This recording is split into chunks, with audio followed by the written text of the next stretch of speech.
የናዚ ጥሪ እኮ ነው ይሄ ጥሪ 6 ሚሊዮን አይሁዶች አልቀዋል በናዚ ጥሪ ማለት ነው የዘር ማጥፋት ወንጀል ፕሮጀክት እየተካሄደ ስለሆነ ቁጭ ብላችሁ በዛ ጉዳይ ላይ ተወያዩ ተደራጁ የሚል ጥሪ ነው እየጠራ ያለው ከባድ የጥላቻ ጥሪ ነው አንዳንድ ጊዜዎች አንዳንድ ቀኖች አንዳንድ ሰዓቶች ሰዎችን በእውነተኛ ማንነታቸው በትክክለኛ ስብዕናቸው ይገልጻቸዋል በጣም ጥሩ አባባል አለ ሆድ ያባውን ብቅል ያወጣዋል ድምጻችን ይሰማል ታስታውሳለህ የመንግስት አቋም ብቻ ይመስላል ያ ሁሉ ጥላቻ የፖሊሶች ግርፋት የማዕከላዊ ስቃይ ይመስላል ትምህርት ቤት ውስጥ ያለ የሂጃብ ገፈፋ ሙስሊሞችን የማነወር ሰላት የመከልከል ብዙ ግፍ ብዙ መከራ እንደ የመንግስት ፖሊሲ ብቻ ይመስላል ያኔ አባቶቻችን ብለው የሚመጻደቁበት ታሪክ ስትፈትሸው የልቂት ታሪክ ነው ከሙስሊማት ግዛ የሚል ሁሉ ቻሌንጅ እኮ ተጀምሯል እንዲህ አይነቱ ሰው እድል አግኝቶ ሰይፍ በእጁ ቢገባ ባንክና ታንክን የማዘዝ እድል ቢያገኝ ይሄን ያንተ ጣፈንታ ምንድነው እዚች ሀገር ላይ ነው ሊፈቅድልናል ወይ የጥላቻ ቅስቀሳ ውስጥ ያሉ ሰዎች አንደኛ ስልጣን በጣም ጠምቷቸዋል ማያገኙት ወንበር ናፍቋቸዋል ሁለተኛ እንጀራቸውን ያደለቡት ያወፈሩት በእንዲህ አይነት የሬሳ ላይ ንግድ ነው እንደጠፉ ሀገሮች እርስ በርስ ተባልተው እንደተገዳደሉ ወንድማማቾች ከመሆናችን በፊት አሁንም ጊዜ አለ 11ኛው ሰዓት ከመድረሱ በፊት ኃይል እንለው ይገባል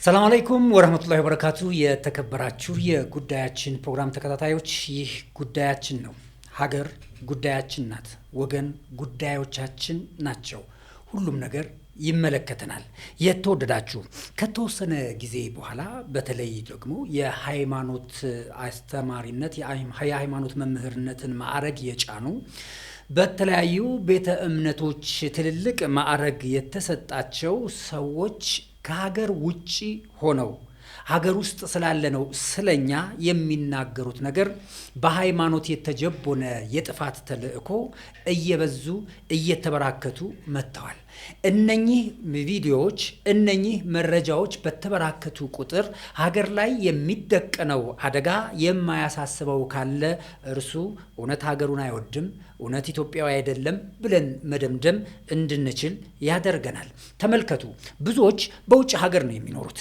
ብዙዎች መደበቂያቸው ሃይማኖት ነው የሃይማኖት ካባ ለብሰው ነገር ግን የሚሰሩት የራሳቸውን የፖለቲካ አጀንዳ ነው ምናልባትም ከኪስ ገንዘብ የዘለለ ነገር የማያስቡ ሰዎች ሀገርን ወገንን እርስ በርሱ ለማበጣበጥ ለማባላት ለማጋደል ለማቀጣጠልና ከዚያ በሚመጣ ብርሃን ለመደሰት ወይም ከዚያ እሳት በሚመጣ ሙቀት ራሳቸውን ለማዝናናት ቆርጠው የተነሱ በሚመስል ደረጃ እንቅስቃሴያቸው እያየለ መጥቷል እናም ያገባናል ስንል ይህንን ጉዳይ ወደ ህዝብ እያወጣን ማጋለጥ ግድ ይለናል ዛሬም እንደተለመደው ለሁለተኛ ጊዜ ወንድም ያዱኛው ሙጬን በእንግድነት ጋብዣለሁ ስጋብዝህ በድጋሚ ስለተገኘ በተመልካቾች ስም ከልብ አመሰግናለሁ አዱኛው እኔም አመሰግናለሁ የጉዳዩ አሳሳቢነት እና የሚያመጣው ችግር በጣም ከፍተኛ ስለሆነ እኛ ብቻ ሳይሆን ሁሉም የሚመለከተው አካል ያንዳንዱ ኢትዮጵያውያን ዜጋ ኃላፊነት የሚሰማ ሁሉ በዚህ ጉዳይ ላይ ተረባርቦ ችግሩን ከምንጩ ማድረግ ካልተቻለ ተያይዘን የምንጠፋበት የእልቂት ድግስ እየተደገሰ ነው ተያይዘን የምናልቅበት የሞት ድግስ በየቀኑ እየተደገሰ ነውና ይሄን ነገር ሁላችንም ትኩረት ሰጠን እነዚህ ከመካከላችን ያሉ አጥፊዎች ጽንፍ ወጣው ስለ ሰዎች እልቂት ሰርቅ ሴራ የሚጎነጉኑ ወገኖች ሴራቸውን በማክሸፍ ረገድ ሚዲያው ከፍተኛ ሚና ስላለው በተለይ ሁሉም ሰው ከኔ ምን አገባኝነት ስሜት ወጠን እንዲህ አይነት ጉዳዮችን ማክሸፍ እንዳለብን ስለሚሰማን ነው በድጋሚ ወደዚህ ሚዲያ የመጣ ነው እንግዲህ ይሄኛም በተከታታይ በተደጋጋሚ የተለያዩ ቪዲዮዎችን እያነሳን የምንነቅስበት ልዩ ፕሮግራም ነው እየተላለፉ ያሉ መረጃዎች የጦር ጉሰማ አይነት ነገር ነው በለው ግደለው ፍለጠው ቁረጠው አይነት ነገር ናቸው እነኚህ ነገሮች ከቤተ እምነቶች ውጪ ቢነገሩ ምናልባት እንደው ፖለቲከኞች ናቸው እንላለን ግን እነዚህ ጉዳዮች በቤተ እምነቶች ውስጥም እየተነገሩ ነው ምንድነው የሚሰጥህ ስሜት ቤተ እምነት ውስጥ ፈጣሪን ለማመስገን እንደ ሙስሊም መስጊድ ስትገባ አላህን ለማመስገን ቀልብህን ለማርጋት ራስህን ሰብረህ ዝቅ ብለህ ወደ ፈጣሪ ቀና ለማለት ነው የምትገባው። እዚያ ቦታ ላይ ጦርነት ጉሰማ ከሰማን ጦርነት ጉሰማ ጥላቻን የማንሰማበት ቦታ የት ሊሆን ይችላል ብለህ ታስባለህ? ነገሩን የሚያከብደውም እሱ ነው።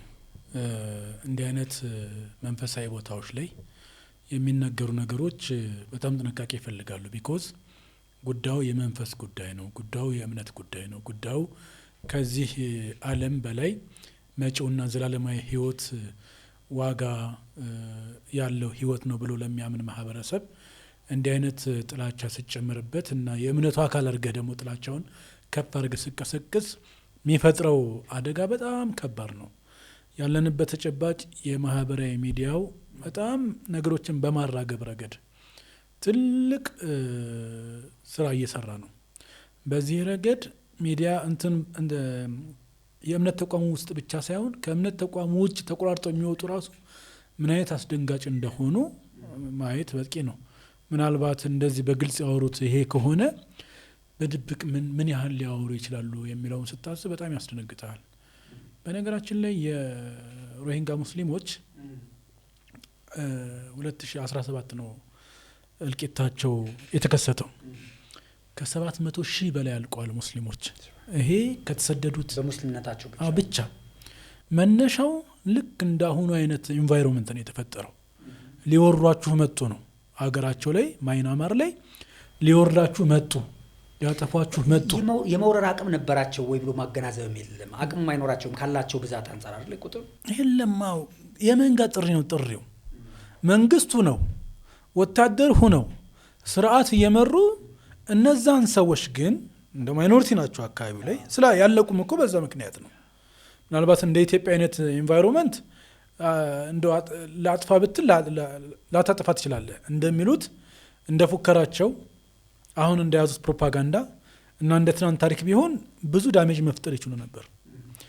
ይህን ማድረግ አይችሉም። ግን ለጊዜውም ቢሆን ማህበረሰቡን በመነጠል ረገድ ማህበራዊ ህይወትን በማናገት ረገድ በጣም ብዙ ዳሜጅ እየፈጠሩ ነው። ቀላል አይደለም። አንድ ሰውም ሁለት ሰውም መሞት በተለያየ አካባቢ ላይ የተለያዩ ነገሮች መከሰታቸው በራሱ አስደንጋጭ ነው። ግን እዛ ማይናማር ላይ የተከሰተው ይሄ ነው። በቃ ሊወራችሁ ነው ሊያጠፏችሁ ነው አይነት ፕሮፓጋንዳ ተከሰተ፣ ስብከት ተከሰተ። በማስወጡና 700,000 በጥቂት ቀናት ውስጥ በቃ የሰው ልጅ በአሰቃቂ ሁኔታ ረገበ። የጥላቻ ቅስቀሳ ምናልባትም ሩዋንዳ እኮ በጣም በቂ ምሳሌ ነው። መነሻው ተመሳሳይ ነው። እነዚህ የቱትሲዎች አሉ አይደለ? በሬዲዮ ወጥተው የጥቂት የሁቱ ጎሳዎች ቱትሲዎችን በረሮዎች ናቸው የሚል ቅስቀሳ በሚዲያ ማለት በቃ እንደ በረሮ ጨፍጭፏቸው ነው።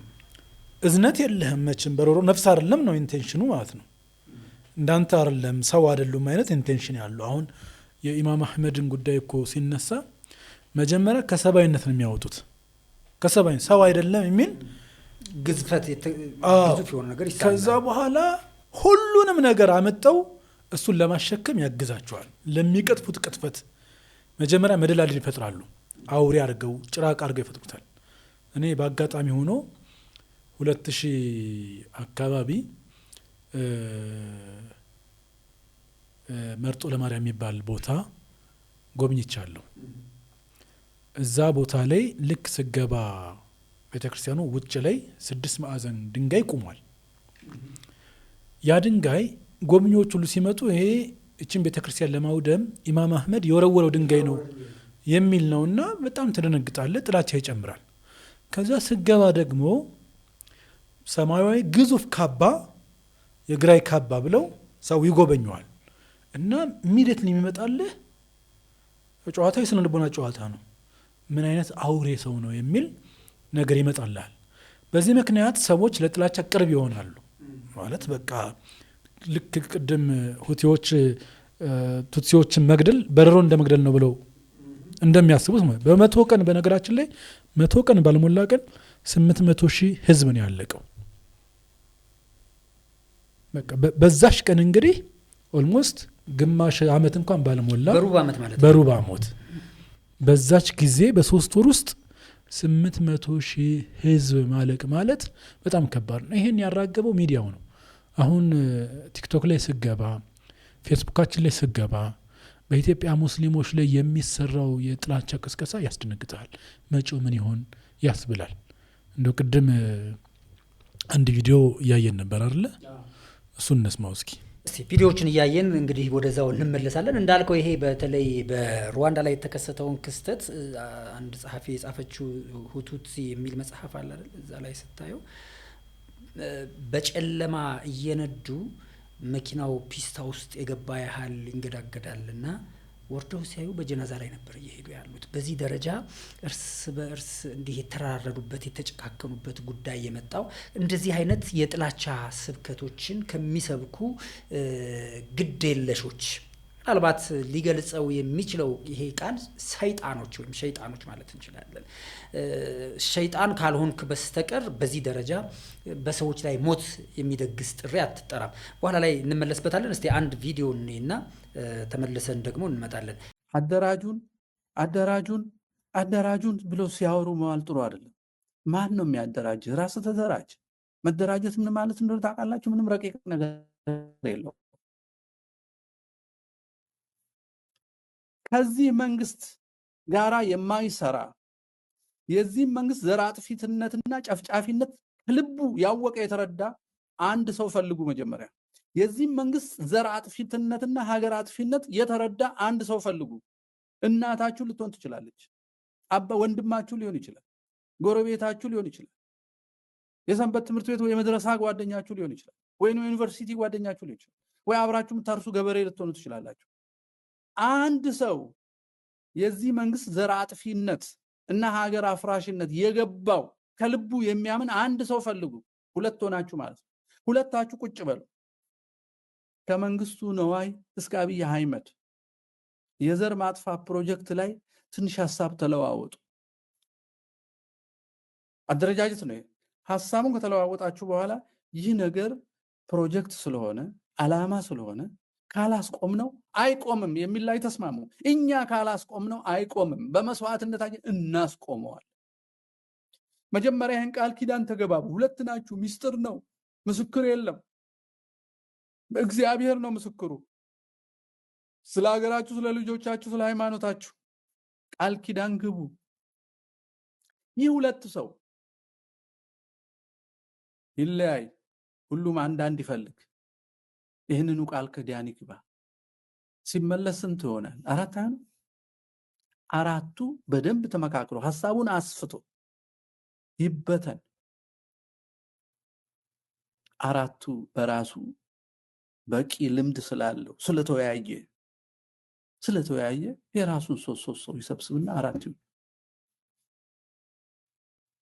16 አልሆነም።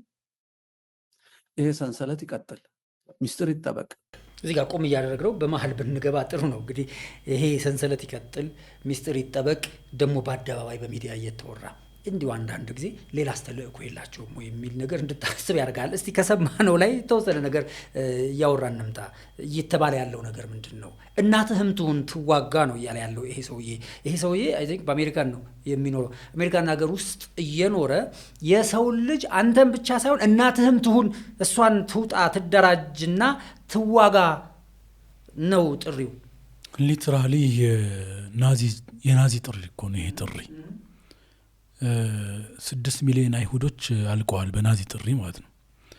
እዛ ጥሪ ላይ ለጀርመን ኢኮኖሚ መውደቅ እና አጠቃላይ ውድቀቷ እነዚህ ተውሳኮች ናቸው አይሁዶች ብለው ጥሪ አድርጓል። እና በዛ ምክንያት 6 ሚሊዮን አይሁዶች ተጨፍጭፈዋል። እንዲህ አይነቱ ጥሪ ምን ማለት ነው?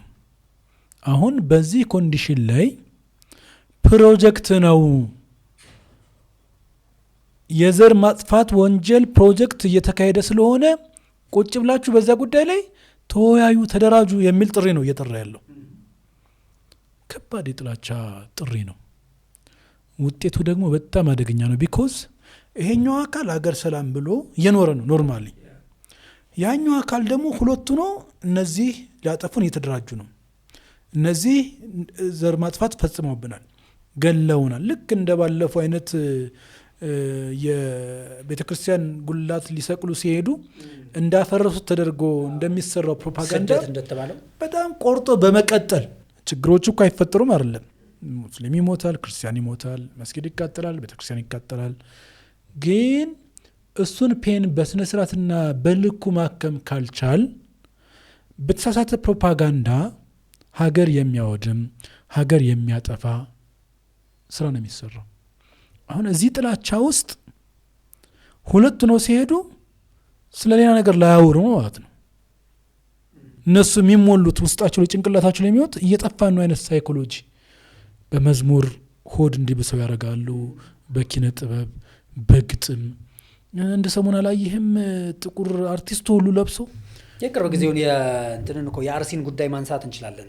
እንግዲህ ሙስሊሙም ክርስቲያኑም የሚያከብራቸው የሚያደንቃቸው አርቲስቶቻችን አይ ቲንክ ያንን ካላሉ በዛ ሙያ መቀጠል አይችሉም ይመስለኛል። እኔ የምረዳው ነገር የአርቱ ክፍል የአርቱ አካባቢ ከችሎታ ይልቅ ሃይማኖት ተኮር የሆነ ስራ ነው የሚሰራበት። በተለይ ይሄ ፊልም ባለሙያዎችን ማንሳት ትችላለህ። ፊልም ባለሙያዎች ሙስሊም ሆኖ ፊልም ባለሙያ ሲኖር ምን ያህል እንደሚገፉት ምን ያህል አቅሙን ምን ያህል ከባድ አቅም እንኳን ቢኖረው ከና አቅሙ ከዛ እንዴት እንዲወጣ እንደሚደረግ ሁላችንም እናውቀዋለን። ኢሳምን ማየት እንችላለን፣ ሌሎች ሙስሊም ባለሙያዎችን። እነኚህ ደግሞ ከችሎታ ቢያንሳቸው መደገፊያቸው ሃይማኖት ይሆናል።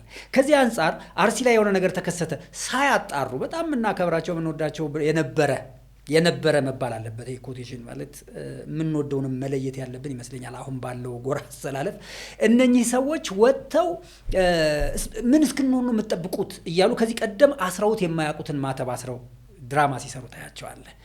እርግጠኛ ነኝ ከካሜራው ኦፍ ሲሆን ያነሱትን ማተብ ማለት ነው። ይሄ በዚህ ደረጃ እንዲመጣ የተደረገው የዚህ አይነት ስብከት እንቅስቃሴ የፈጠረው ነው ያስባለሁ። አንዳንድ ወቅቶች የሰዎችን ትክክለኛ ማንነት ይገልጻሉ።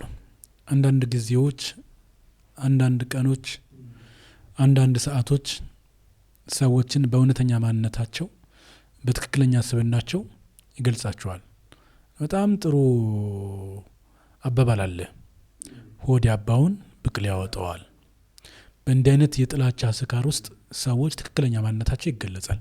ትክክለኛ የኢትዮጵያ ሙስሊም ለዘመናት በኢትዮጵያዊነቱ የማይደራደር ለዘመናት ችሎ የኖረ ተቻችሎ ችሎ የኖረ በብዙ መከራ ውስጥና ፈተና ያለፈ የሚወረውርበትን ድንጋይ ሁሉ ግንብ እየሰራ የማይወረውር በጣም በብዙ ቻሌንጆች። የሚገርመኝ አንድ ታሪክ አለ። የባለቤቱ ፈረስ አለው። ፈረሱ በጣም ያገለግለዋል ለሰውየው። ለዘመናት ንግዱን የመራበት ያረሰበት የተጓጓዘበት በዚህ ፈረስ ነው እና ይሄ ፈረስ አረጀ። ከእታት አንድ ቀን ግቢያቸው ውስጥ የነበረ የማይፈልጉት አንድ ጉድጓድ አለ እና ያ ፈረስ በአጋጣሚ አንሸራቶት እዛ ጉድጓድ ውስጥ ይገባል እና አንሸራተተው ብሎ ወደቀ ብሎ የትናንትን ውለታውን ሳያስታውስ ለዘመናት የጦረውን ለዘመናት ያመላለሰውን ፈረስ ይህን አጋጣሚ በቃ ልገላገል፣ ከዚህ በኋላ አልጓጓዝበትም፣ አልጭነውም፣ አላርስበትም፣ ይበቃዋል፣ ለምን ቀልበዋለሁ፣ ከዚህ ደግሞ ማውጣት አልችልም ይልና ፈረሱ አይን እያየ የአካባቢውን ሰው ሰብስቦ እዛው አፈር ይመልስበት ጀመር። ከነ ህይወቱ ይገባ ፈረሱ ያወጣኛል ብሎ በጉጉት አይን ያያል። ሰዎች ደግሞ እሱና ጓደኞቹ አካባቢዎቹ ጎረቤቱ ተሰብስበው የተገኘውን አፈር ይሞላሉ። ፈረሱ ምን ገባው የተቀበረ መሆኑ ሲገባው ወደ ውስጥ የሚገባውን አፈር እያራገፈ ይቆምበታል። መጨረሻ ላይ ቁሞ ወጣ። የኢትዮጵያ ሙስሊም እንደዚህ ነው የመጣ ነው። በአንሸራተን ቁጥር ምክንያት በተገኘ ቁጥር ሊቀብሩን በጣም ያሰፈሰፉ ኃይሎች አሉ። ድምጻችን የተሰማን ታስታውሳለህ? የመንግስት አቋም ብቻ ይመስላል ያ ሁሉ ጥላቻ፣ የፖሊሶች ግርፋት፣ የማዕከላዊ ስቃይ ይመስላል። ትምህርት ቤት ውስጥ ያለ የሂጃብ ገፈፋ፣ ሙስሊሞችን የማነወር ሰላት የመከልከል ብዙ ግፍ፣ ብዙ መከራ እንደ የመንግስት ፖሊሲ ብቻ ይመስልሃል? ያኔ ጥላቻ ውስጥ ያሉ አጋጣሚውን ተጠቅመው አሁን ነው ማጥፋት ያለብን ብለው ፕሮጀክት ቀርጸው ተምረናል የሚሉ ከተልእኮ ሌላ ተልእኮ ያላቸው የውስጣቸውን ጥላቻ አጋጣሚ ተጠቅመው ረጅም ርቀት የሚሄዱ ወቅትና ጊዜ ቢያገኙ ትናንት አጼው እያልን ቦሩ ሜዳን ስናነሳ የተጨፈጨፉ ሙስሊሞችን ስናነሳ የነበርን ሰዎች እነዚህ ሰዎች አጋጣሚ ቢያገኙ ወደ ላይ ይመለሳሉ ከመጨፍጨፍ። አሁን ሚዲያ ላይ የሚያራግቡ ሰዎች እድልና ሰዓት ቢያገኙ ልክ የጨለንቆውን ጃሚዕ መስጊድ መድኃኔዓለም እንዳደረጉት አንዋር መስጊድን ቁባውን መቀየር የሚከብዳቸው ይመስልሃል? ኢትዮጵያ ሙስሊምና ክርስቲያን ስለተግባባ እንጂ አብረን ከመኖር አንጻር ከመዋደድ አንጻር የዋሆች እኮ ሚስጥራቸውን ያወጡታል አይደል? ጥላቻቸው በጣም ይገንባቸውና ግንባሩን በለው የሚል ቪዲዮ በአደባባይ ላይ እኮ የለቀቁ ናቸው እነዚህ ሰዎች። ማለት እንዳልከው አጋጣሚውን ካገኙ ቃላቸውን ይፈጽማሉ። ያ ድምጻችን ይሰማ በቂ ማሳያ ነው። ሙስሊም ያልሆኑ ፖሊሶች እኔ አንዋር መስጊድ በተደጋጋሚ ሄጃለሁ፣ የታሰርኩትም እዛ ነበረ። በእርካታ ነው የሚመቱ። በእርካታ ማለት አንድ ፖሊስ አድማ በትን ተብሎ ሲላክ በተቻለ አቅም ጉዳት በማያደርስ መልኩ መበተን ነው። አይተናል ከመካከላቸው የነበሩ ወንድሞች ምን አይነት ጥንቃቄ ያደርጉ እንደነበረ። በዚህ በኩል ለፍ ቀስ በል እዚህ አትምጣ የሚሉ ፖሊሶች ጨዋ ፖሊሶች እንዳሉ ሆኖ ነገር ግን አንተ ላይ የመጥረጊያ ዱላ ሲሰብር የሚረካ ፖሊስ እኮ ባይናችን። እኔ 4ኛ ፖሊስ ጣቢያ አይቻለሁ። ተያዝኩኝ፣ በቀጥታ ወደ 4ኛ ፖሊስ ጣቢያ ነው የሄድኩት ከአንዋር መስጊድ ስለነበረ። 4ኛ ፖሊስ ጣቢያ አሁን ከመፍረሱ በፊት ሁሉም ሰው የሚያስታውሰው ከሆነ ኦልሞስት ከግቢው እስከ ቢሮው ድረስ ከ20 እስከ 25 ሜትር ርቀት አለ። በየሜትሩ በግራና በቀኝ አንዳንድ ፖሊስ ቆመዋል። ማለት ወደ 50 የሚደርሱ ፖሊሶች የመጥረጊያ እንጨት ይዘው ቆመዋል። እነኚህ በተልእኮ ላይ ሌላ ተልእኮ ያላቸው ከመንግስት ጉዳይ ከማስፈጸም ባሻገር የራሳቸውን ፍላጎት የሚያስፈጽሙ ፍጹም በጥላቻ የተሞሉ በእንደዚህ አይነት ራሳቸውን ዲያቆን ወይም ቄስ ብለው በሚጠሩ ፖለቲከኞች ስልጠና የወሰዱ ለወገን እንደዚህ አይደረግም። አንድ ሰው ይመጣል፣ ግባ ይባላል። በሁለቱ መካከል ብሪጅ ተሰርቶ ማለት ነው። እያንዳንዱ ሰው ዱላ ያሳርፍበታል። እኔ በአይኔ ያየሁትን ነው ምነግር፣ ሰው የነገረኝን አይደለም። አንድ ልጅ ቀጥታ ልክ እንደተቆረጠ ዛፍ እንዲህ ነው የተገነደሰው። ማለት ሰውነት ይታጠፋል አይደል? እንደዚህ ሸብረክ የለም፣ እንደ ዛፍ ነው የወደቀው። በቃ ሞተ ነው ያየሁት። ጭንቅላቱና እግሩን ይዘውት እንኳን ሰውነቱ ወደ ታች አይወርድም። በዚህ ደረጃ ፓራላይዝ እስኪሆን ድረስ ሰው ደብድበው የሚረኩ ሰዎች አሉ። በቃ እኔ እዛ ውስጥ ሞታለሁ ነበር ያልኩት። ነገር ግን ልክ አንደኛው ፖሊስ መጣ፣ ይሄ ሰውዬ ልዩ ነው እንዳይመታ ተብሏል አለ። ኖርማሊ ቴሌቪዥን ላይ እታይ ስለነበረ ጋዜጠኞች መጥተው ይጠይቃሉ ተብሎ ስለታሰበ የኔ መትረፍ ግን እንደ መትረፍ አልቆጠርኩትም። ምክንያቱም ወንድሞቼ በዛ ደረጃ ሲደበደቡ አይቼዋለሁ የምትለው ነገር አጋጣሚው ከተገኘ ከመግደል ወደ ኋላ የሚሉ አይደሉም። እነኚህን ማን ነው የሚያስቆማቸው ነው? እንቀጥል። አጋጣሚውን ሲያገኙ እንዳልኩ የአባቶቻችን ብለው የሚመጻደቁበት ታሪክ ስትፈትሸው የእልቂት ታሪክ ነው።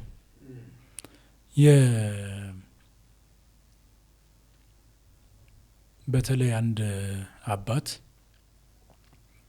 ቦሩ ሜዳ ላይ እኮ የሞተ የለም የሚሉ አባት አሉ። የሃይማኖት አባት ናቸው። እዛው ደግሞ የእስላም መንግስት ነው ብለው ስለ መበቀል ስለ ጥለው መውደቅ እኔ መጥቼ እንዳደራጅህ ነው ወይ የሚል ጥሪ ያደርጋሉ። ያንን ድና ያደርጉ ያንን ዘመን አልተፈጸመም እያሉ አሁን ደግሞ የበቀልና እንደው ድሉን ቢያገኝ የማድረግ ፍላጎታቸው በጣም ከፍ ያሉ ሰዎችን አይተናል። እኔ እንዴት ሚዲያው በዚህ ደረጃ ቫይራል እንዴት አወጣቸው ከዚህ ማህበረሰብ ውስጥ? እኔ ደጋግሜ እንደምናገረው እኔ ያደኩበት ማህበረሰብ ልዩ ማህበረሰብ ነው። ብቻ ነው ያደኩት። በዙሪያችን ያሉ የክርስትና እምነት ተከታዮች ናቸው። አካባቢው ላይ ተከባብሮ የሚኖር ተደጋግፎ የሚኖር ተከባብሮ የሚኖር ማህበረሰብ ነው። እዚህ ማህበረሰብ ላይ ዛሬ መጥተው የጎረቤት እንድትያይ፣ እንዳይቀባበር፣ እንዳይደጋገፍ፣ አብሮ እንዳይነግድ ከሙስሊም አትግዛ የሚል ሁሉ ቻሌንጅ እኮ ተጀምሯል።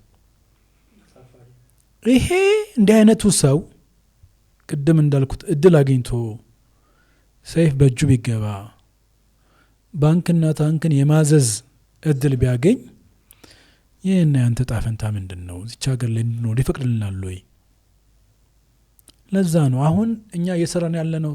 ልክ እንደ አባቶቻችን በጣም ትልቅ ጥበብ አላቸው።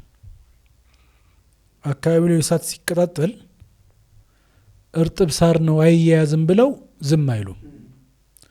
የሚያደርጉት ምንድን ነው? መሀል ላይ ይቆርጡታል። የሚያቃጥሉን አቃጥሎ ቢያንስ እዚህ ደረቅ መሬት ላይ ሲያገኝ ራሱ ክፍት ቦታ ላይ ራሱ እንዲያጠፋ ማለት ነው። እዚህ እኛ እስካሁን የወደመው እኮ ወድሟል። ባለፈው እንዳወራ ነው የወለጋው እኮ በቂ ውድመት ነው። በቂ ውድመት ነው። ሰዎች ንብረታቸውን አይደለም ያጡት፣ ቀያቸውን አይደለም ያጡት። አይኖቻቸው እያየ ህፃናት ወላጆቻቸው ረግፈዋል። በምን ህሊና ነው አሁን እነዚህ የሚያድጉት? በጣም ብዙ ጊዜ ተደጋጋሚ ያኔ ጉዳዩ ሲጮህ እኔ እናንተ ወለጋ ላይ እዚህ የወለጋ ተፈናቃይ ካምፕ ለካምፕ እየዞርን ነበር። ኦልሞስት ሁሉም ካምፕ ሄደናል። አንዴ ብቻ አይደለም ተደጋግመን ሄደናል። ያለን አማራጭ ያለን አቅም እሱ ነው። ቢያንስ ከሞት የተረፈ ህይወት በረሃብ ደግሞ ማለቅ የለበትም በሚል ዛሬ ስለዛ ስለወለጋ ሲነሳ ይመጡና ያን የት ነበራችሁ ይላሉ። ብዙ ጊዜ እንደዚህ አይነት ኮሜንቶች ይደርሰኛልና በቃ መንገር ስላለብህ ወለጋ ለተፈናቀሉ ወገኖቻችን እዚህ ካምፕ ላይ እንደዚህ አድርገናል ብዬ መልስ እሰጣለሁኝ። መልስ ስትሰጣቸው ካፈርኩ አይመልሰኝ ስለሆነ ውሸት ነው ይሉሃል። ያንን ስራህን እንኳን ሊነጥቁህ ይሞክራሉ። አንድ ቀን መጥቶ የማያውቀው የስብና መለያየት እኮ ይሄ ነው። አንዳንዴ ሀይቃ ዑመር ሙክታር ይጣል የሊቢያ አርበኛ ናቸውና ሊቢያ ያን የአውሮፓውያን በቅኝ ግዛት ሲካፈሉ ሊቢያም ጣሊያኖች ቅኝ ገዝቷት ነበርና ተሰሚነት ያላቸውን መሻይኮች የቂራት ቦታዎችን ያወድማል። ሼኾችን፣ ታዋቂ መምህራንን በቃ እየሰበሰበ አመጽ ሊያስነሱ ይችላሉ የሚለውን ይረሽናል ጣሊያን ወታደር ማለት ነው። እና ዑመር ሙክታር ደረሳቸውን አስከትለው ሸፈቱ። በቃ ሊቢያን ሀገሬን ከጥላት ታደጋለሁ ብለው በዛ ኮንዲሽን ላይ ብዙ ንብረታቸው አልቋል። ሴቶቻቸው ተደፍረዋል፣ ተገለዋል፣ ህፃናት አልቀዋል። የጥላት ጦር ነው የመጣው፣ ባህር ነው የመጣው። ስለዚህ በዛ ኮንዲሽን ላይ በጣም ትልቅ ትግል አድርገው አንድ ማረካ ላይ የጣሊያን ወታደሮችን ማረኩ። የተማረኩ ወታደሮች በጭካኔ የሚታወቁ ናቸው። ገዳዮች ናቸው። ልጆቻቸውን ገለዋል፣ ሴቶቻቸውን ደፍረዋል። ከዛ በጣም ሆዴ ባሰው የተገፋ ወታደር እንግደላቸው አሚር አልሙእሚኒን አለ። ፈቃድ ጠየቀ ለዑመር ሙክታር ማለት ነው። እሳቸው ምን አሉ? እኛ ምርኮኞቻችንን አንገልም አሉ። እነሱ ምርኮኞቻቸውን እየገደሉ አለ ያ ወታደር። በጣም ሆድ ብሶታል። ዑመር ምን አሉ? እነሱ አሪያዎቻችን አይደሉም። የስብና ልዩነት ይሄ ነው። ምሳሌዎቻችን አይደሉም። እኛ አሁን በእኛ ኡስታዞች መካከልና በእነዚህ አሁን በምንጠራቸው ሰዎች መካከል ያለውን ጋፕ የስነ ምግባር ልዩነት አስብ። ይሄ አሁን የጠቀስከው ታሪክ ምናልባት ፊልሙን ማየት ትችላላችሁ። ላይን ኦፍ ዴዘርት የሚባል ነው። በዑመር ሙክታር በሚል ይታወቃል ብዙዎች። እዛ ላይ ይህንን ታሪክ አሁን ያነሳሁን ታሪክ ማግኘት ይችላሉ። ልዩነታችንን በደንብ አድርጎ ስለገለጸልኝ ነው። እንዲህ አይነት አሁን ይህንን ሰሞኑን እየተለቀቁ ያሉ ቪዲዮዎችን ለመልቀቅ መጀመሪያ ለዚህ ሙስሊሙን የማዘጋጀት ስራ መስራት ነበረባቸው። ሙስሊሙን ለዚህ ጉዳይ የማዘጋጀት ስራ ለመስራት ዶክመንቶችን ሲያገላብጡ ኡስታዞቻችን የሚሰጧቸው ትምህርቶች እስላምና እስላምን ተኮር ነው። ሁለተኛ እስላምና እስላም ተኮር ከመሆኑ ባሻገር ፍጹም ሰላማዊ፣ ፍጹም ደግሞ እውነት፣ ፍጹም ደግሞ ታማኝነት የተሞላበት ነው። ስለዚህ እነዚህ ሰዎች ምናልባት አንተም ታውቀዋለህ፣ በጣም ብዙ ሰዎች አይተዋል። ሙስሊም ያልሆኑ ወገኖቻችንም አይተዋል። ሙስሊሞች ረዱ፣ ዝመቱ፣ ዋህብያ ግደሉ የሚል ዘመቻ ጀምረዋል ለማለት የወሰዱት አንድ እርምጃ አለ። ታውቀዋለህ? ቪዲዮዎችን የመቆራረጥ ስራ የተከታተልን ስናጋልጥ ነበረ። አንገቱን ቁረጠው የሚል አንድ በጣም የምንወዳቸው ኡስታዝ አይ ቲንክ አሜሪካን ላይ ያሉ ሼክ ናቸው እያስተማሩ ያሉት። በጦር ሜዳ ወቅት ሊገልህ የመጣ ከሆነ በጅሃድ ወቅት ይህንን አድርግ ነው የሚል ነገር ለማስተማር የፈለጉበትን ትምህርት ያችን ብቻ ቆርጠው የወሰዱበት እንትን እናስታውሳለን። እዚህ አንድ ሰው ነበረ ያያ ዘልደታ የሚባል በጣም ነው የሚያስቀኝ ሰው፣ የኮፍያ አራዳ ይመስለኛል። እና እንደው በቃ ማለት ከኮፍያው ስር ጸጉር፣ ከጸጉሩ ስር ባዶ የሆነ ልጅ ነው። አገር ለቆ ወጥቷል በራሱ ጊዜ፣ ማንም ምንም ብሎት አይደለም። አይ ቲንክ ለሀገር መልቀቂያም ሊሆን ይችላል ሲሰራቸው የነበሩ ቪዲዮዎችን የሚሰራቸው። እሱ የወጣበትን ቪዲዮ ታስታውሰዋለህ። እንትኑን ቢላዋውን በደንብ አስሉት ከማረድህ በፊት እንዳይሰቃይ ይላል። ቢላዋውን በደንብ አስሉት ከሚለው በፊት ግን ሼኹ የተናገሩት ነገር ከብት እንኳን ስታርዱ እንኳን ሰው ይቅርና እንደ እስልምና አስተሳሰብ አርደን እንድንበላቸው የተፈቀዱልንን ከብቶች፣ እንስሳዎች፣ ዶሮ፣ በግ፣ ፍየል ስናርድ አንደኛ በሚታረደው ከብት እንስሳ ፊት ቢላዋን አታስለው በፊቱ እንኳን ቢካውዝ ነፍስ ነው አያቅም ብለህ አታስብም። ሁለተኛ ስቃዩ እንዳይበዛ በደንብ ቢላዋው መሞረድ መቻል አለበት። ካልሆነ ግን ስትገዘግዘው ይሄ ላንተ ሐራም ነው የሚለውን ትምህርት ቀይሮ ያደረገበትን መንገድ ታስታውሳለህ። ከዛ በኋላ ይቅርታ ብሎ ጠይቆ ነበር። ግን ከወጣ በኋላ ደግሞ አይ ግድ ይሄ መጀመሪያ ከኡስታዞቻችን እንዲህ አይነት ትምህርት አጥተዋል። ማጣታቸውን ደግሞ የምናየው በዚህ ክስተት ነው። ከዚያ በኋላ ደግሞ ዘመኑ የኤአይ ነው። ኤአይ አንተም ታውቃለህ፣ እኔም አውቃለሁ፣ እነሱም ያውቃሉ። በቤተ ክርስቲያን ውስጥ ጽዳት የወጡ የክርስትና እምነት ተከታዮችን እዛው ግቢ ውስጥ በተነሱት ፎቶ ላይ ሻሂድ ነው ያሉት። ሻሂድ የኢራን ድሮን አረጉት። አዎ ሻሂድ ድሮን በላቸው። ያንን ነገር ሲያደርጉ ቢያንስ ማተብ እንኳን መደበቅ ያልቻሉበት መንገድ አለ። ይሄንን ታሪካቸውን በነጻነት ለመናገር መጀመሪያ ሙስሊሞችን ግደሉ ረዱ የሚለውን ነገር ለመናገር ሲያዘጋጁን ቆይተዋል። ይህ እንዴት ታየዋለህ? አሁን ያነሳቸው የሰው ሩቦች አይቃኔ ማለት ጉርለታቸው አንሰው በቃ በዚህ ደረጃ የጅብና የፍየሉ አይነት ነገር ወይም የጦጦ አይነት ታሪክ ነው። በቃ ትዝ የሚለኝ ኢኔሴንስ ውሃ ወንዝ የሚወርድ ወንዝ ላይ ከታች ሆና ጦጧ ትጠጣለች፣ ጅብ ከላይ ሆኖ ይጠጣል። ምክንያት አጣ። የሰላም ድርድሩን ለማፍረስ ማለት ነው። ትራምፕ በለው ውሃውን አደፈረሽብኝ። አረ የጅቡ ውሃው እኮ የሚፈሰው ወርታች ነው እንጂ ወር ላይ አይደለም።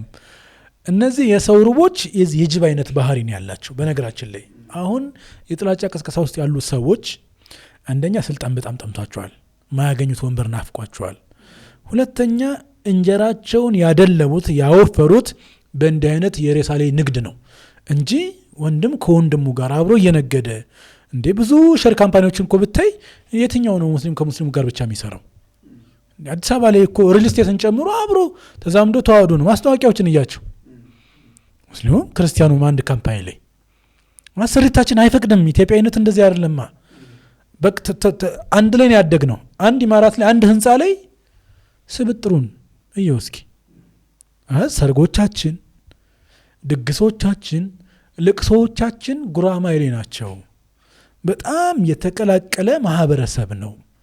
የምንጠነቀቀው አንድነን ሲባል ቀይ መስመር አለን፣ ሃይማኖት የሚባለው ነገር። ከዛ ውጭ ያለው በማህበራዊ ህይወት ማንን ከማን የምትነጥለው? እነዚህ ሰዎች ግን ይሄን በመነጠል ላይ ነው ገቢያቸው የተመሰረተው። ይሄ አንድ ከሆነ ገቢያቸው ይቀዘቅዛል።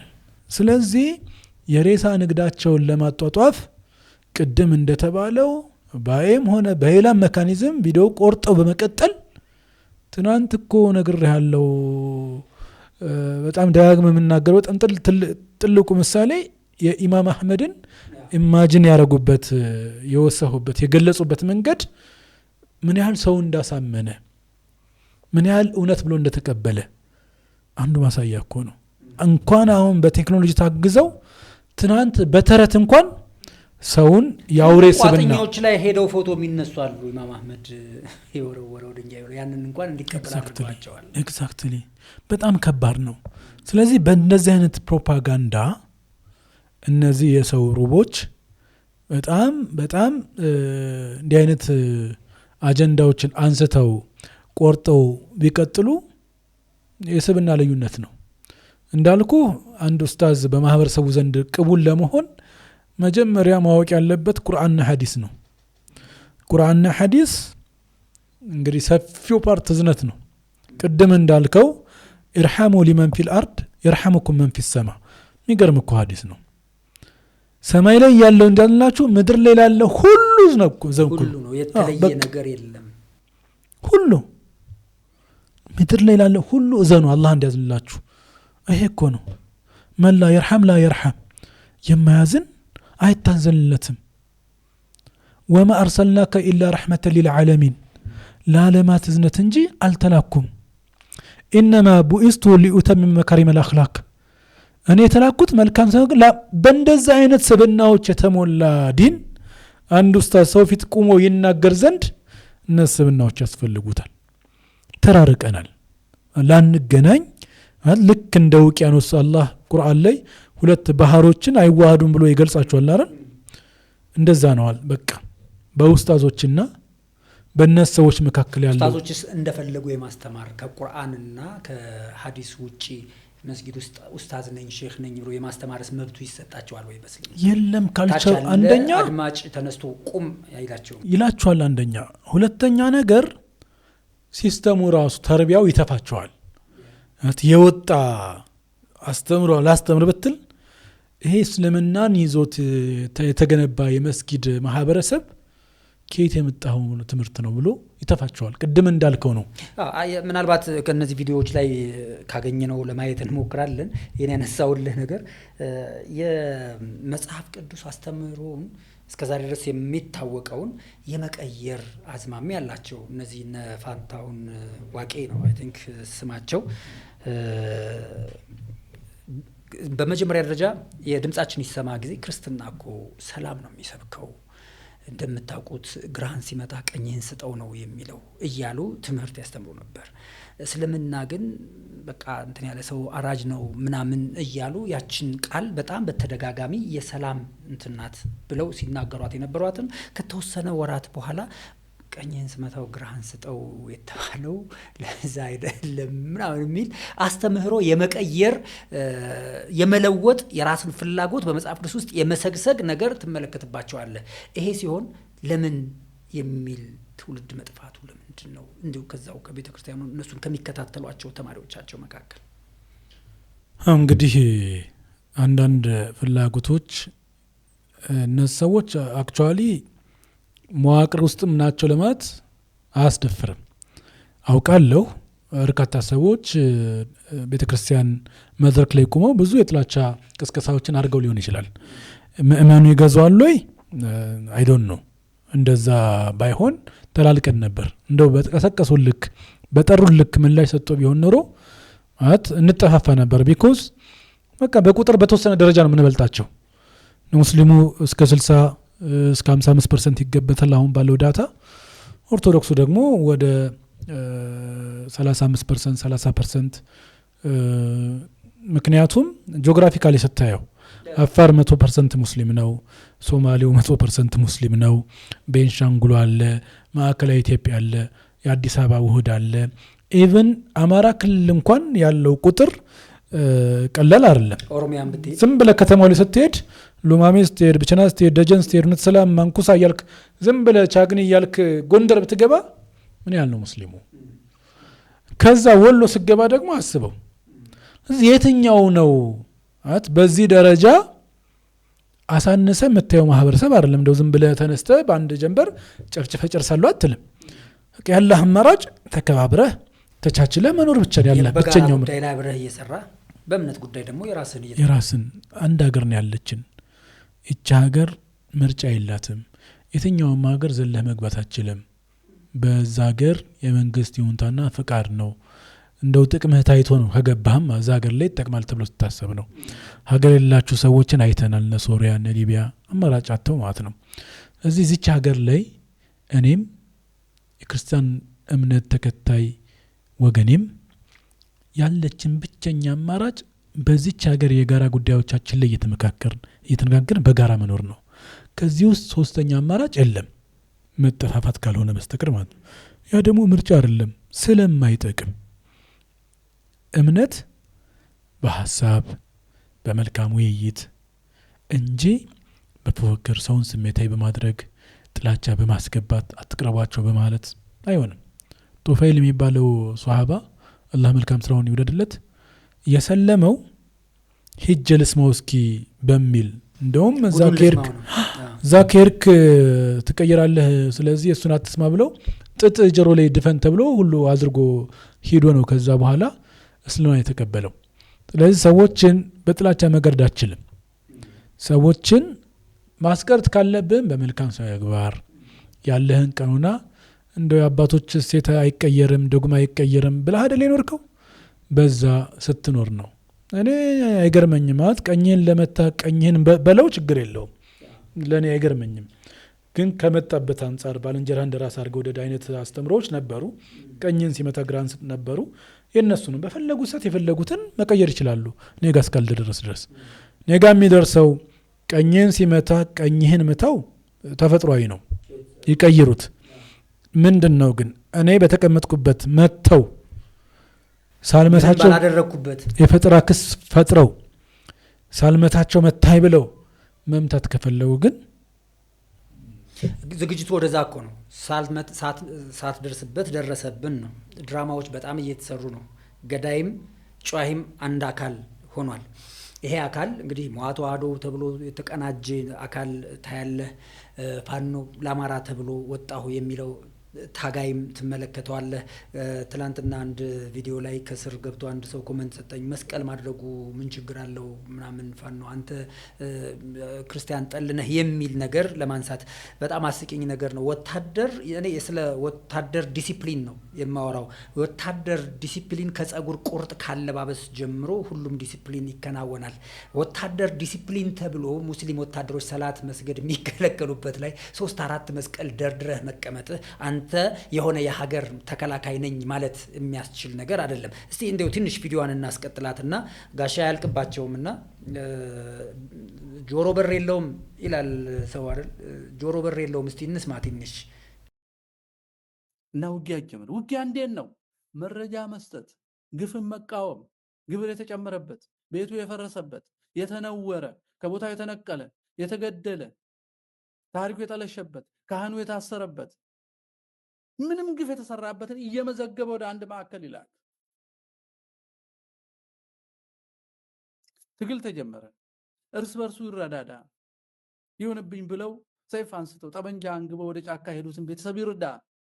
ይህ 16 ሰው በቃ እኮ ትግል እንዲህ ነው። ዝም ብሎ ማልቀስ አይደለም። ድረሱልን ድረሱልን አደራጁኝ። ከሰማይ ዱብ የሚል አደረጃጀት የለም። ከዛ በኋላ እንደናንተ የተደራጁት ጋር ተላላኩ።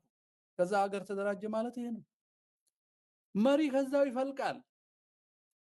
በአሰራሩ በጠባዩ በቁርጠኝነቱ የወሰነ እውነተኛ ሰው መሪያችን እያላችሁ ሰይሙት። በህይወት በፕሮፓጋንዳ አይደለም፣ በምላስ አይደለም። እኔን የሚያክል የለም የሚል ሰው እሱን ሽሹት። ራሱን የሚሾም ከሆነ ሽሹት። የሰይጣን ልጅ ነው እሱ። ወንድሜ ከኔ ይበልጣል እያለ እናንተ ግን ጸጋውን አይታችሁ አስገድዳችሁ የምትሾሙትን ሰው አለቃችሁ አድርጉ። ድርጅት ተጀመረ። ከዛ በኢኮኖሚ በማህበራዊ በመረጃ ከዛ ደግሞ በሚያስፈልገው ነገር ሁሉ ይሆናል ማለት ነው። ክርስቲያኖች ስትሆኑ ደግሞ ሙስሊሞችን በእስልምናችሁ ክርስቲያኖችን በክርስትናችሁ ንስሐ ግቡና ቁረቡ። ወደ አምላካችን ነው የምንሄደው። ስንሞትም ተስፋችሁን አጽኑ። በክርስትና ጽኑ። ትዳር አክብሩ። ውርጃ አቁሙ። በቀል ተዉ። የወንድም እንትናን ገደለ ከተበቀላችሁ ለሀገራችሁና ለቤተክርስቲያናችሁ ተበቀሉ፣ ለግላችሁ አይደለም። የግል በቀል በእግዚአብሔር ፊት ያስጠይቃል። ለሀገራችሁ፣ ለቤተክርስቲያናችሁ፣ ለቤተሰባችሁ፣ ቤተሰቦቻችሁን የሚያጠፉ በአይዲዮሎጂ፣ በእምነት፣ በርዕዮተ ዓለም፣ በዘር የሚያጠፉትን መበቀል ይገባል። ምክንያቱም በአጋጣሚ በግጭት መሃል የመጣ ሞት አይደለም፣ የታቀደ ሞት ነው። መቆም ስላለበት ነው። በቀሉ የማቆም ነው። ንጹህ ደም የማፍሰስ አይደለም፣ የማስቆም በቀል ነው። ምናልባት ቃል ይፈለግለት። ሙስሊሞችም ከሆናችሁ ቁረቡ፣ ከዛ በግለሰብ አትበቀሉ፣ ለቤተ ክርስቲያናችሁ ተበቀሉ።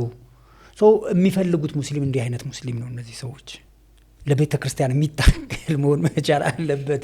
ይሄ እንግዲህ ጆሮ በር የለውም ያልኩ እንደዚህ ነው። ተመልከት፣ አሁንም ወደ ድምጻችን ይሰማ እንመለስ። አዱኛው የድምጻችን ይሰማ ወቅት የሚነሳ የነበረው በወገኖቻችን በጓደኞቻችን አብረውን ባደጉ ወንድሞች እህቶች ብለን የምናያቸው እንኳን እናንተ እስላማዊ መንግስት ልትመሰርቱ ነው፣ እስላማዊ መንግስት መመስረት ወንጀል ነው እንደ ሀገር ነው እያልኩኝ አይደለም። በእነሱ አስተሳሰብ ያ ነገር በደንብ ተተርኮ ስለነበረ የኛ ሙስታዞች እንኳን እንደኛ እስላማዊ መንግስት መመስረት አንፈልግም እስከ ማለት ደረጃ አድርሰዋቸው ነበረ። አልተጨቆንኩም እስክትል ድረስ መጨቆን ማለት ይሄ ነው። እኛ በፍጹም እስላማዊ መንግስት አንፈልግም ብለህ ራስህ እንትን እንድትል ያ ሁሉ ዘመቻ ተሰርቷል። አሁን እኔ እስላማዊ መንግስት እየተቋቋመ ነው ምናምን እያልኩ አይደለም፣ ግን ያ ሁሉ ዘመቻ ተሰርቶ በእኛ ጭንቅላት ውስጥ እስላማዊ መንግስትን ሙስሊም ያልሆነው አካል ብቻ ሳይሆን ሙስሊም የሆነው አካልም እንዲጠላው ምን ማለት ነው? እስላማዊ መንግስት መመስረት ወንጀል ነው በዚህ ሀገር ውስጥ የሚል ነው። አሁን እንዲህ አይነት ዲያቆን እንዲህ አይነት ቀሳውስት ወጥተው እንዋጋ፣ ለቤተ ክርስቲያንህ ተበቀል፣ ለወገንህ እንዲህ አድርግ፣ እገዛለሁ ብለህ ተነስ ነው እኮ ይሄ ሰው የሚለው። እንዲሁም አንድ ቪዲዮ ላይ ደግሞ የምታስታውሰው ከሆነ መሳሪያ አሁን እኔ በሚዲያ አልናገርም እንጂ ይልሃል፣ በበቂ ሁኔታ አለን፣ ጎንደር ብቻውን ታሪክ ይለውጣል የሚልበት ቪዲዮ አለው። አሁን በእነሱ ሲሆን ክርስቲያናዊ መንግስት መመስረት ትክክል ነው ብለው አምነዋል ማለት ነው። እንደው እንዲህ አይነቱ የጥጋብ ጥሪ ምናልባት ቪዲዮን ካገኘው ታስገባልኛል ትዝታ እንዲሆን። የሰሜን ጦርነት ከመጀመሩ በፊት ወልዲያ ላይ ወጣቶች ተሰብስበው እንዋጋ በለው ይላሉ። የወልዲያ ወጣት ጊዜ የለው ይሆን? በጣም ያስደነግጣል። ወልዲያ በቃ ፈተናን ጠሩት፣ በእነሱም ይሆን በሌላም ይሆን ጠሩት። ከዛስ ያ ወጣት የት ሄደ? የት ገባ? ስንት ሰው አለቀ? ስንት እናት አለቀሰች? ስንት ሰው ደህየ? ስንት ሰው ተሰደደ? ትላልቅ ሀብት የነበራቸው ሰዎች መጠጊያተው ንብረታቸው ተቃጥሎ አውሊያ ላይ ያስጠለልናቸው ስንት ሰዎች ነበሩ? ስንት ግፍ አለፈ? ስንት መድረሳ ወደመ? ስንት ቸር ተቃጠለ? ተጠራ፣ ፈተናው ተቀሰቀሰ። ወላሂ ነብዩ አለይሂ ሰላቱ ወሰላም የተኛ ፊትናን አትቀስቀሱ የሚሉት ይሄን ነው። ይሄ ሰው የጥጋብ ጥሪ ነው የሚጠራው። በቃ እንዋጋ። እሱ ግን ከሳቱ ሩቅ ነው፣ በጣም ብዙ ማይል ሩቅ ነው። ልክ እንደ ደረቅ እንጨት የደሃ ልጅን ሁለቱን ተደራጅ፣ ሶስቱን ተደራጅ፣ ግባ፣ ጫካ ያሉትን እርዳ እያለ የሰላም አየር እንዳይተነፈስ ማህበረሰቡ ቤንዚል ያልከፈከፈ። ለምን አደራጀኝ ትለኛለህ ነው። ለማደራጀት ና መሆኑ ነው። መምጣት አይፈልግም። የአማራ ወዳጅ ስለሆነ አይደለም፣ አያውቀውም። አማራ አልኖረበትም፣ አልተወለደበትም፣ ከስነ ልቦናው ሩቅ ነው።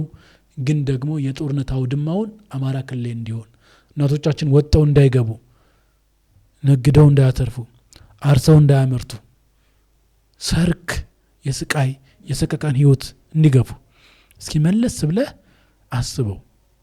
ዛሬ አዲስ አበባ ያለ የአማራ ክልል ተወዳጅ አሽከርክሮ መሄድ ይችላል። ጎጃም እንደሌለው ሂደህ ዘየር ቤተሰብ መምጣት ትችላለህ።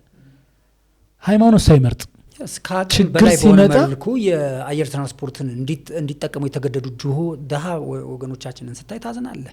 ችግር ሲመጣ ሃይማኖት ሳይመርጥ አንድ ክርስቲያን ጓደኛ ዛሬ ደርሶ መመለስ የማይችልበት ኢንቫይሮመንት ተፈጥሯል።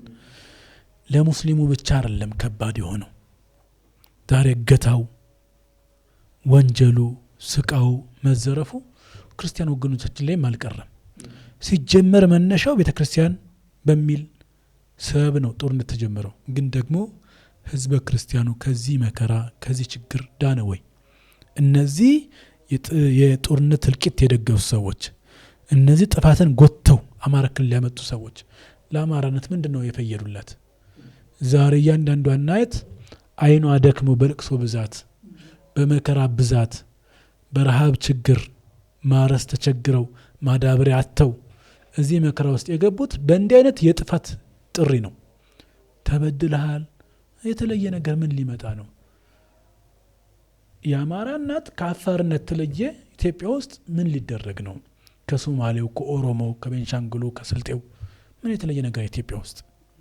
ግን ህዝቡን በማስና አልቃል ሙታል አሉና ቀስቅሰው እዚህ ማዕት ውስጥ እዚህ መከራ ውስጥ ማገዱት። እንዴት ያወጡት? ዛሬም ደግሞ ልክ የሰላም አየር መጣ ሲባል ይመጡና ይቆሰቁሱታል። እምነትን የተነካው ጥለህ ውደቅ። እንደዚህ አይነት ቅስቀሳዎች እነሱ ከመከራው ሩቅ ናቸው፣ ከችግሩ ሩቅ ናቸው። ለአካባቢያቸው ጥላቻ ከሌለው በስተቀር ለዛ ህዝብ ቢያዝን የሰላም አየር ተንፍሶ እንዲያድር እድል ለምንድነው የማይፈጥሩለት? ይሄን አቅማቸውን፣ ይሄን ቅስቀሳቸውን፣ ይሄን ቅንጅታቸውን፣ ይሄን መደራጀታቸውን ለምንድነው ለሰላም ማድረግ ያልቻሉት? ለምንድነው በዚህ ደረጃ ጨካኝ የሆኑት? እነዚህ የጥጋብ ጦርነት ጠሪዎች በእያንዳንዱ ህይወት በእያንዳንዱ ነፍስ ምናልባት ከቁስ ያነሰ ዋጋ ሰጠውታል ለነዚህ ሰዎች። በጣም አዝናለሁ አሁን ያለውን ተጨባጭ ሳስብ ማለት ነው። እና እኔ አሁን ባለው በጋራ መቆም ካልቻል፣ እዛ ቤት ስንኳኳ እኛ ቤት ካልተሰማ፣ ክርስቲያኑ በእኛ ላይ ሲቀሰቀስ ተው ወገኖቻችን ናቸው ብሎ ማስቆም ካልቻለ በጣም በጣም የከፋ አደጋ ነው የሚሆነው። እንግዲህ ይሄ እዚህ ጉዳይ ነገሩን ስናየው ቀላል ይመስላል፣ እየተላመድ ነው ስለሆነ ነው። ነገር ግን ወደፊቱን ስታስብ ደግሞ እጅግ በጣም ጨለማና ከባድ ነገር ነው። በዚህ ጉዳይ ብዙ ባለድርሻዎች አሉ። በመንግስትም በኩል፣ በሃይማኖት ተቋማት በኩል፣ በማህበረሰብ፣ በሀገር ሽማግሌ በኩል በርካቶች ኃላፊነታቸውን ሊወጡ ይገባል። ግን ደግሞ ብዙ እንቅስቃሴ አታይም። ይሄ ለምን ይመስልሃል? ይሄ ባለመሆኑ ዛሬ እሳቱ ሳይነሳ ከምንጩ ማድረግ ካልተቻለ ነጋችን ምን ሊሆን ይችላል? ሁሉም ሰው የድርሻው መወጣት ካልቻለ፣ እያንዳንዱ ሰው በነፍስ ወከፍ ሚና አለኝ ለሀገር መረጋጋት፣ ለሀገር ሰላም፣ ለማህበረሰብ አብሮነት፣ ሁሉም የየራሱን አዎንታዊ ሚና መወጣት ካልቻለ አደጋው ከባድ ነው። አንዳንዴ የራስን ሚና አሳንሶ ማየት ልክ አይመስለኝም። ሁሉም ሰው የሚያበረክተው ጠጠር አለ፣ ድርሻ አለው። አንድ ንጉስ ማህበረሰቡን አዘዙ ይባላል። በቃ ህዝቡ ይወደኛል ብለው እንግዳ ይመጣብኛልና እንግዳችንን በሆቴል ለማስተናገድ እያንዳንዱ ሰው ሌሊት አንዳንድ ኩባያ ወተት ታንከሩ ላይ ጨምሩ ተባለ። ሁሉም ሰው የንጉሱን ውዴታ ለመግለጽ ያን ያድርጓል ብሎ እምነት ተጥሎበታል። ግን እያንዳንዱ ሰው ምን አደረገ? የኔ አንድ ኩባያ ውሃ ቢቀላቀል ምን ችግር አለው? ሌላ ወተት ስለሚያመጣ እኔ አንድ ኩባያ ውሃ እያለ ያችን ውሃ ይዞ ሄደ። የሁሉም ሰው ሀሳብ ግን እንደዛ ነበር። ታንከሩ ሲከፈት ንጹህ ሆነ። አሁንም እነከሌ ከሰሩ የኔ ምን ያረጋል የሚባለውን ነገር ማቆም መቻል አለብን። እያንዳንዳችን የምንይዘው ፌስቡክ ለእንደዚህ አይነት የሰላም ጥሪ አገልግሎት ካልዋለ መጅሊሱ፣ ሲኖዶሱ፣ መንግስቱ፣ አርቲስቱ፣ ወታደሩ፣ ወዛደሩ፣ መምህሩ፣ ዶክተሩ ሁሉም በየሚናው በየተሰማራበት መስክ ለሰላም ቁርጠኛ ካልሆነ፣ አጥፊዎችን እጃቸውን መያዝ ካልቻለ፣ ተው ካላል፣ የጥላቻ ንግግር ሲመጣ በጋራ ሆብሎ ካልከሰሰ፣ አብረን የመኖር እድላችንን የሚያከስም የሚያወድም ሲመጣ ረፉ ልጆቻችን እናሳድግበት እቺ ሀገር የጋራ ነው የሚል ትውልድ ካልተፈጠረ፣ እያንዳንዱ የራሱን ሚና ካሳነሰ ነጋችን በእርግጠኝነት ቤታችን ያቃጠል እንደመጨፈር ነው የሚቆጠረው። ያቺ የዲማ አብድ ቤት ጨለማ ሲሆንባት በቃ ይሄን ጨለማ ለመውጣት መብራት አስፈላጊ ነው። በክብሪት ቤቷን ለኮሰችና አሁን በራልኝ አለች። አሁን በራልኝ በርቶ ግን ያልቃል። በኋላስ የት ነው ማደሪዋ? የጅብራት ነው የምትሆነው። ስለዚህ የዛሬው እብደታችን ነጋችን እንዳያሳጣን እውነት ለመናገር ዛሬ የምንፈጽመው ስህተት ነገ በጣም ዋጋ ያስከፍለናል። የዛሬውን ምቾት የዛሬውን በሬሳ ላይ መቆመር የዛሬውን በሰው ህይወት ላይ መጫወት ማየት የለብንም። ነገ እያንዳንዷን ነገር እንከፍላታለን። አንድ ንጉስ በጣም ይፈራል፣ በጣም ይታፈራል እና ወንበሩ በጣም ከሚፈራ በጣም ከሚከበር ቦታዎች ነው የንጉስ ወንበር ማለት ነው።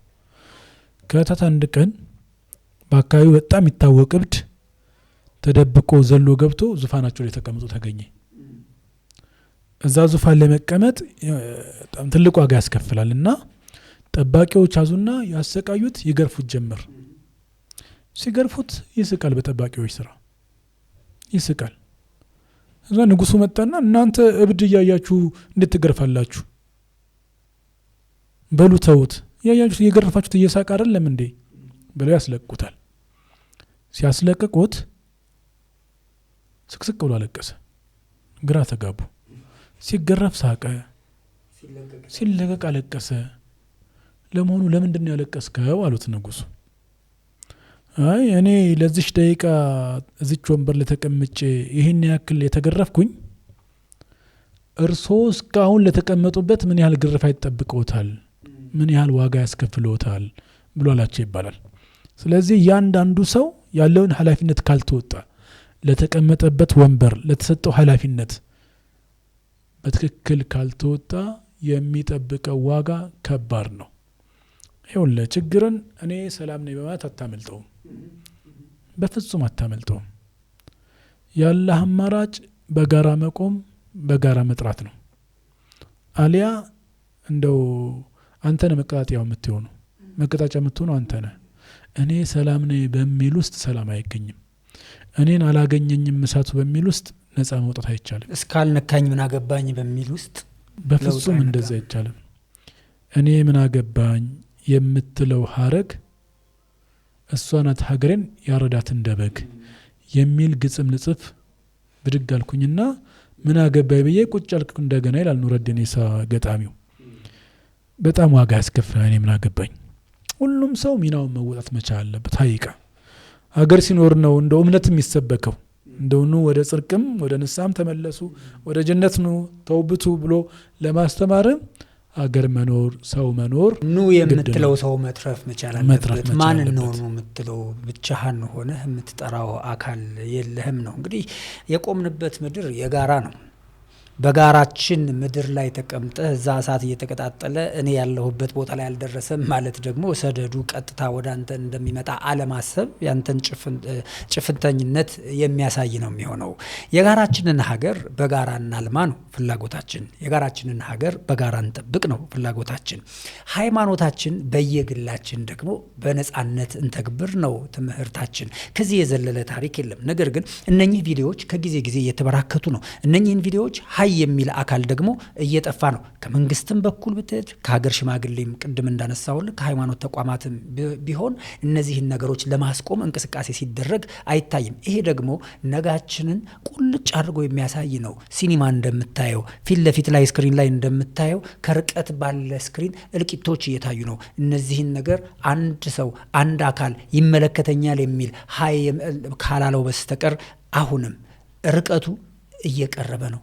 ከመቅረቡ ራሳችን ላይ ከመድረሱ በፊት እንደ ሩዋንዳ ከመሆናችን በፊት ወይም ደግሞ እንደጠፉ ሀገሮች እርስ በርስ ተባልተው እንደተገዳደሉ ወንድማማቾች ከመሆናችን በፊት አሁንም ጊዜ አለ።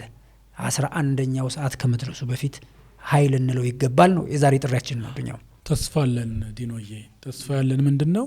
አሁን አሩሲ ላይ እንደዛ አይነት ችግር ሲፈጠር አንድ እናት በጣም ልብ በሚነካ በሚያሳዝን ሁኔታ አብረውን እኮ እስላሞች ወድቀዋል ስም እየጠራች እና አባ ሁሴን እያለች የተናገረችበት መንገድ ተስፋለኝ። ህዝብ ውስጥ ሰላም ነው፣ ህዝብ ውስጥ አብሮነት አለ፣ ህዝብ ውስጥ አንድነት አለ። ከዛ በተረፈ አንድ አባትም የዛው አካባቢ የሃይማኖት አባት ናቸው። እርሻ እየተጠራራን እንደሚተጋገዙ አብረው እንደሚኖሩ እንደሚተባበሩ የገለጹበት መንገድ በጣም ሰላም አለው። እኔ ከክርስትና እምነት ጓደኞቼ ጋር ደዋወላለሁ ብቻ ሳይሆን ሻይ ቡና አብሬ እላለሁ፣ አብረን እንሰራለን፣ ብዙ ነገሮችን እንመካከለን። በሩቅ ያሉት ሌላ እኮ ጓደኛ የለኝም እኔ ሀገሬ ላይ ብትሄድ አብረውኝ ያደጉ ጓደኞች ያሉ ከነዛ ጋር ምን አይነት ክፉ ቃል ነው የምትለዋወጠው? ማለት ይሄ ነገር ያሳስበናል፣ እኔንም እነሱንም ያሳስበናል። ብዙ ጊዜ እናወራለን። ሌሎችም በእንደዚህ አይነት የጥላቻ ቅስቀሳ የተጠለፉ ወንድሞቻችን ወገኖቻችን ካሉ ዙሪያችሁን ታውቁታላችሁ፣ አካባቢያችሁን። የተለየ ማህበረሰብ አልመጣም፣ የተለየ ሰው አልመጣም። እነሱ ለራሳቸው መጠቀሚያ ስሉ የተለያየ ስያሜ ሰጠው ለጥላቻ ሊያዘጋጇችሁ ይችላሉ።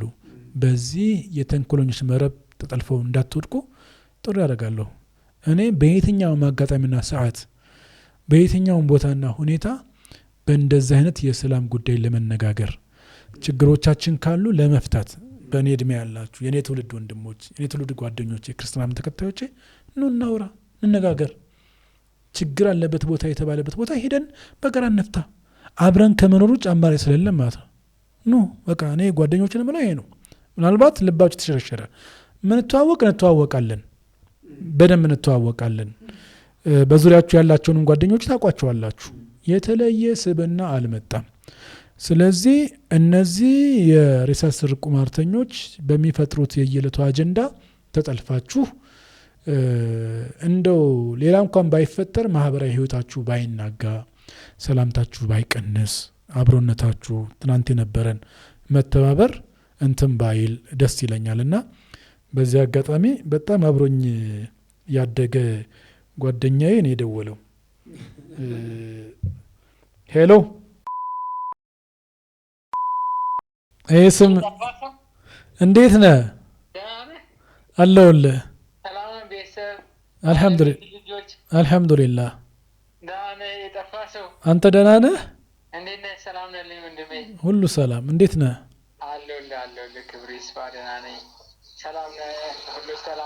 አገር ሰላም ነው?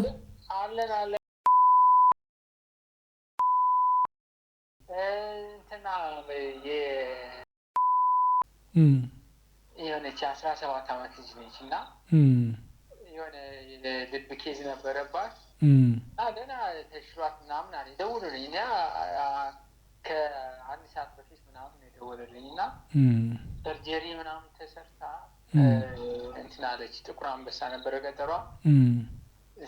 እናትየዋ እያልኳት ካልተሰራው ብላ ልጅቷ እንደ ጓደኞች ልጫወት ብላ ተሰራች እና በቃ ኢንፌክሽን ፈጠረ ምናምን ተብሎ አረበች እና ያው እዛ የልብ ህሙማን ክፍል አለ አይደለ? እዛ ነው አስክሬን አንሰጥሽ ምናምን ብሏት እና እስኪ ደውሎልኝ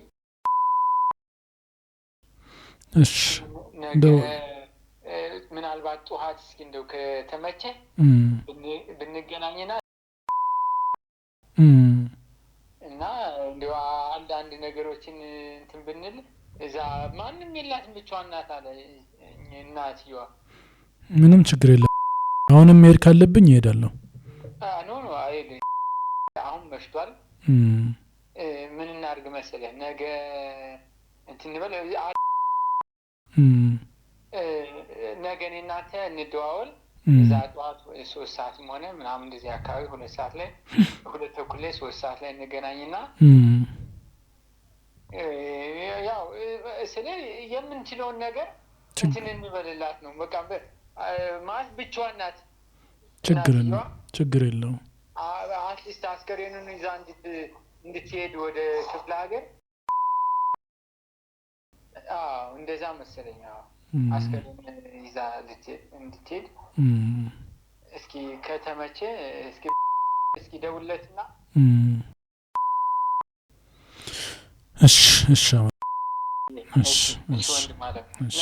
ነገ እንገናኛለን።